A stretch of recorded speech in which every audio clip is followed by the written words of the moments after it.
Dear students, myself Dr. Suman Sharma. Today we will discuss spin-spin coupling. First slide shows what is spin-spin coupling. The interaction between the spins of neighboring nuclei in a molecule may cause the splitting of NMR spectrum. The splitting pattern is related to the number of equivalent H proton at the nearby nuclei. Example is ethyl acetate. क्या होता है spin spin coupling? एक proton के चक्रण की उसके निकटवर्ती proton अथवा प्रोटॉनों के चक्रण की अन्योन्य क्रिया को स्पिन स्पिन कपलिंग या चक्रण चक्रण कहते हैं, राइट।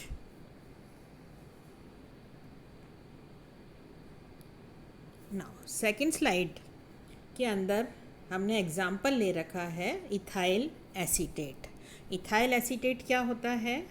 इथाइल एसीटेट का एम्पेरिकल फार्मूला है C4H8O2, है ना। और इसका यदि हम स्ट्रक्चर ड्रॉ करते हैं तो क्या होता है? CH3COOCH2CH3। इसका हमने NMR स्पेक्ट्रम बता रखा है। तो यहाँ पर हमको 3 तरह के NMR सिग्नल मिलते हैं। कौन कौन से होते हैं इसमें NMR सिग्नल? फर्स्ट जो है वो है आपका सिंगलेट, है ना। एक जो हमको सिंगलेट मिलती है और वो सिंगलेट किस प्रोटॉन्स की वजह से मिलती है? यहाँ पर हम देख रहे हैं 3 इक्विवेलेंट प्रोटॉन्स, जिसको कि हमने नंबर 3 कहा है, not occupied to any neighbouring protons. तो यहाँ पर हमको उसका सिग्नल मिलता है। सेकेंड टाइप की जो NMR के अंदर पीक आती है वो हमको क्वार्टेट के रूप में मिलती है, और यहाँ पर जो है आपके 2 इक्विवेलेंट प्रोटॉन्स स्प्लिट हो करके हमको जो है वो क्वार्टेट देते हैं। और क्वार्टेट का जो रेशियो है वो क्या होता है? 1:3:3:1, है ना। ये किस वजह से हमको क्वार्टेट मिलती है? 2 equivalent protons split because coupled to the 3 hydrogens of the 2 positions, right। तो यहाँ पर हमको क्वार्टेट मिलता है। और तीसरा जो है हमको ट्रिपलेट मिलता है। ट्रिपलेट किस वजह से मिलता है? यहाँ पर जो थर्ड हमने प्रोटॉन्स बता रखे हैं, 3 equivalent protons split because coupled to the 2 1H protons of the third position, right।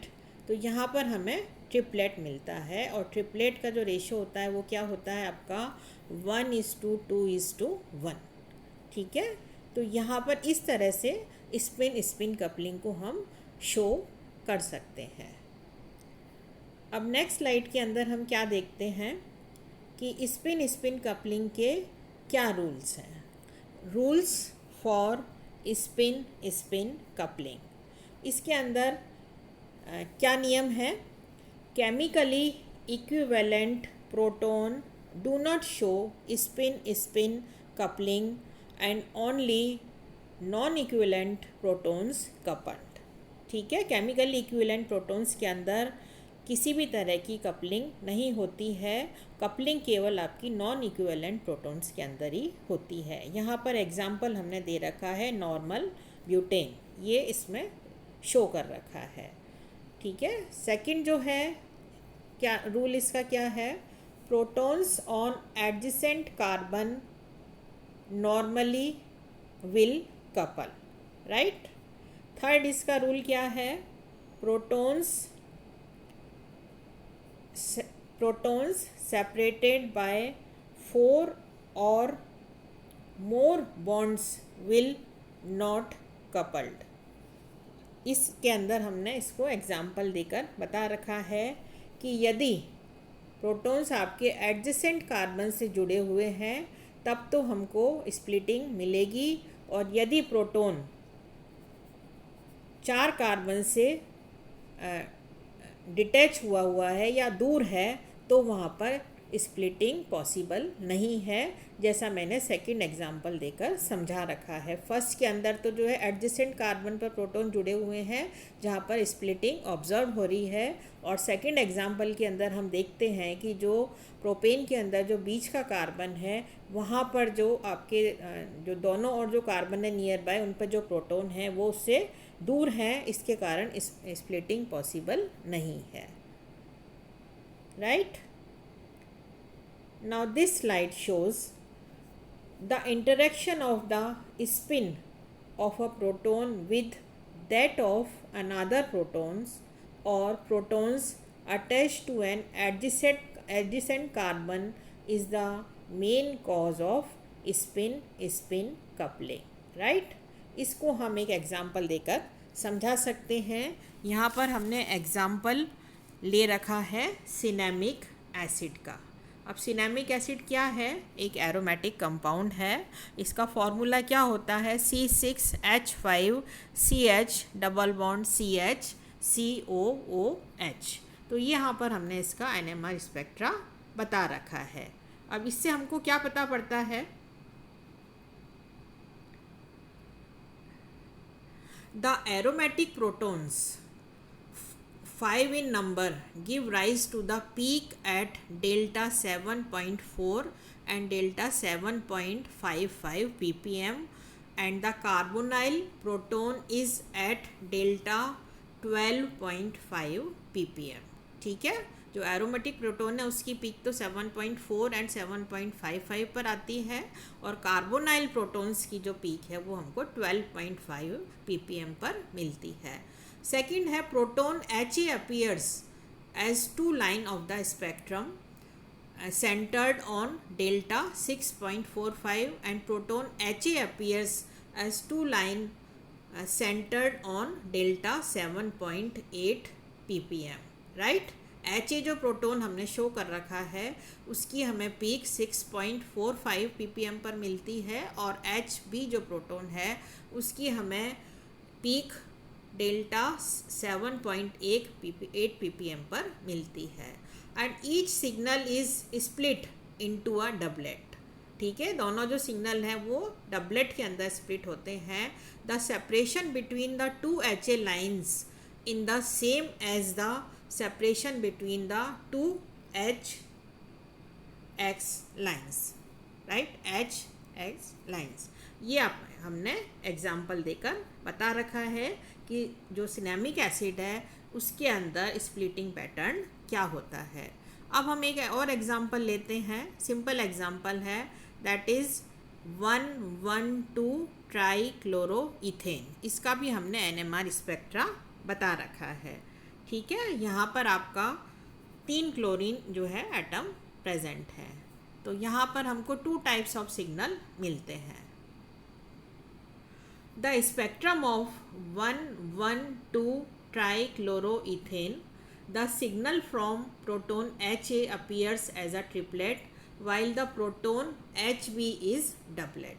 ठीक है, 1,1,2 ट्राईक्लोरोइथेन के अंदर 2 टाइप्स ऑफ सिग्नल्स मिलते हैं। HA प्रोटॉन जो है उससे तो हमें ट्रिपलेट मिलती है, और HB जो प्रोटॉन है उससे हमें डबलेट मिलती है। ये हमने स्पेक्ट्रा के अंदर शो कर रखा है। द नंबर ऑफ लाइंस है ना, लाइंस का मतलब है multiplicity, observe in the NMR signal for a group of proton is not related to the number of protons in that group. ठीक है, ये हमने इसका बता रखा है। Now the multiplicity of lines is related to the number of protons in neighboring group. ठीक है, थर्ड क्या है?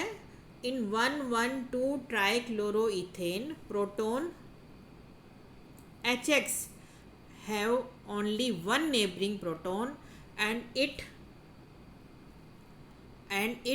appears as a 2 line signal doublet. ये हम पहले बता चुके हैं। Proton HA has 2 neighbouring and the signal is split into 3 lines and we get triplet. ठीक है, 2 types of NMR signals are observed, है ना। तो अब यदि हम इसको बताना चाहें क्या है इसके अंदर 1,1,2 ट्राइक्लोरोइथेन के अंदर इस यौगिक में NMR स्पेक्ट्रम में हमको 2 एब्जॉर्प्शन सिग्नल्स मिलते हैं।